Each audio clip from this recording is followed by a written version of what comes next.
থেকে আশ্চর্য হাঁস এনেছি। লোকেরা বলে এটা নাকি সোনার ডিম পারে। সত্যি? তাহলে তো আমরা ধনী হয়ে যাব। কোথায় হাঁসটা? চলো দেখাও। ঠিক এমনই এক দিনে কি হয়েছিল।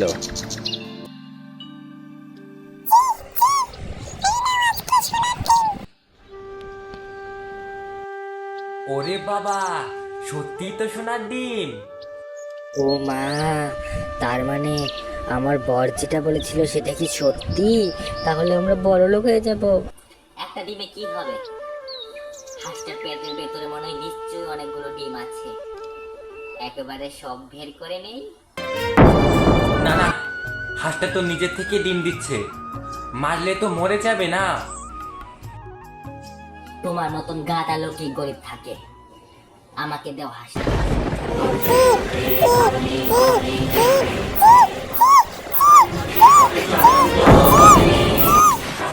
তোমরা লোভ করেছো, এখন আমি চলে যাচ্ছি, কোনো সোনা নয়।